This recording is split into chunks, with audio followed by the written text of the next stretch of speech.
Peter Parker's 1939 is a mess.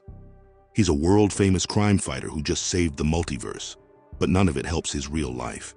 He comes home broke, loses his apartment, gets an eviction notice on his PI office, and watches Aunt May's health collapse, forcing her to stay with Mrs. Watson. His relationship with Mary Jane also falls apart. Just when he thinks things can't get worse, they do. It started at the docks.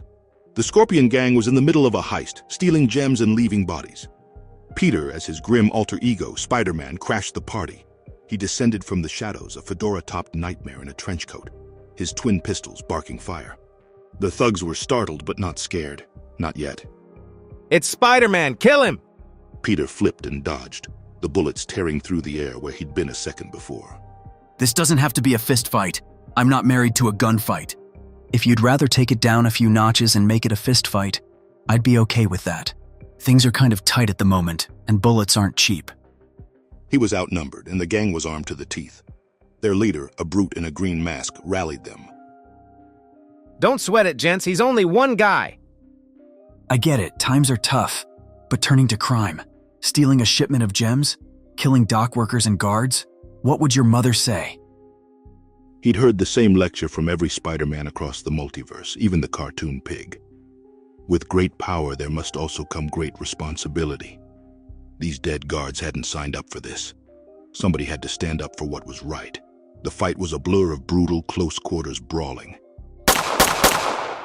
Peter was all fresh air and exercise, an opportunity to rub elbows and press the flesh, his fists against their faces. He was a dervish of motion until his foot caught on something slick and unmoving. He stumbled, tripping over the dead body of a guard. Whoa, hey, which one of you goons left this dead body here? A fellow could break his neck slipping on this stuff. It was the opening they needed. The thugs piled on, a mass of plaid jackets and desperate fists. I've got him! Pinned beneath the weight of ordinary men, Peter's mind went quiet. Please, anything but being held down by a small group of ordinary men with no discernible skills. I beg you, I'm powerless against regular Joes in plaid wool jackets.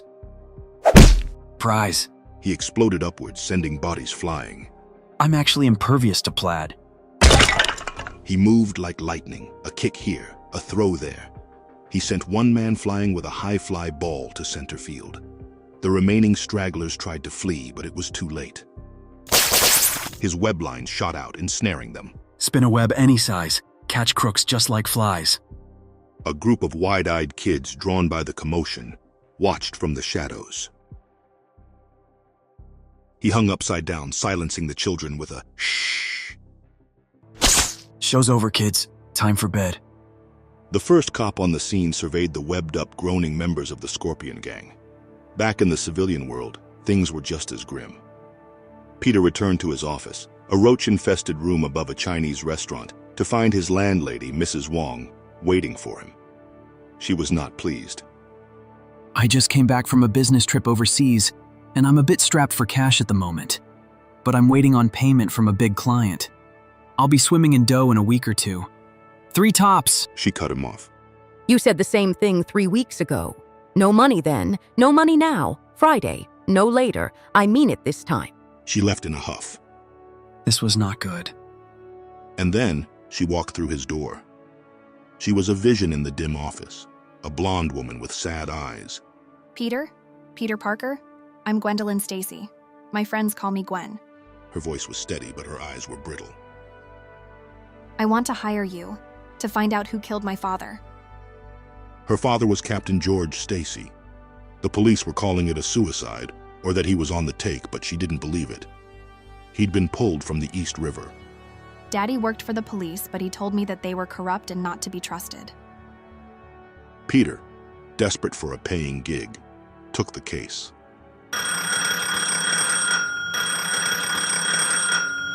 The day was punctuated by a call from his Aunt May. He was surprised the phone was even working. She worried. Ever since she'd found out he was Spider-Man, she'd been just awful, trying to give him crime-fighting advice. She was excited about going to the World's Fair with Anna Watson. Peter promised to see her on Sunday. After all these, Peter managed to pay his landlady the rent he'd been holding on to. But his investigation has already started. His first stop as a PI was the city morgue. He bluffed his way in to see George Stacy's body. The medical examiner, Jink, gave him the rundown. What was the cause of death? That slug we pulled out of him is the main culprit, but he had water in his lungs. He was either shot in the water or fell into the water after being shot. Peter snapped his photos, but a uniformed cop kicked him out. Something wasn't right. That night, Spider-Man returned to the morgue. The body was still there. He examined the face closely. There were small cuts. What's this? Some kind of thread? He was interrupted. The cops burst in. They opened fire instantly. Peter dodged, webbed a cop, and smashed through the window.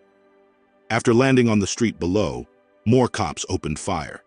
He swung away into the night, his mind reeling. It doesn't make any sense. Why the big police presence? Why the vague answer from the medical examiner? Is it some kind of cover-up? Why would they care so much? He met Gwen at her father's home. They searched the study for clues. Peter found it. A sliding bookshelf concealing a large, imposing safe. Whatever secrets George Stacy had were likely kept behind that door. Gwen, unfortunately, didn't know the combination. Sunday came, and Peter kept his promise. He had breakfast with Aunt May. She fussed over him, worried he was losing weight. She was still chattering about The Wizard of Oz, which she'd seen at the fair. After meeting Aunt May, Peter finally made it to the World's Fair, too. But not for the attractions. He grappled with a flying costume Nazi on a rooftop. The villain was Fliegende Fledermaus. He'd stolen the fair's receipts to fund the German-American Bund. They crashed onto a roller coaster track. Fledermaus's wings were shredded. The crowd was stunned. As cops rushed in, Peter clarified his own allegiance. See, I'm on your side.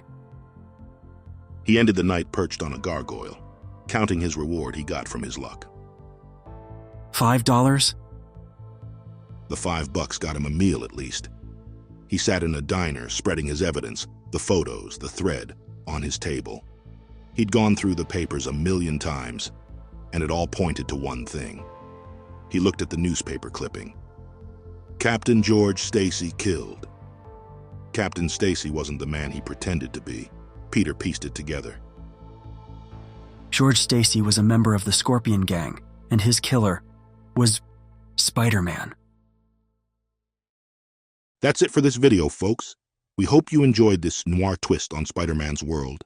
Drop your thoughts in the comments, and don't forget to like, share, and subscribe with the notification bell. And if you liked this video, we're sure you're going to love the next one. So, feel free to check it out too. Thanks for watching. See you in the next one.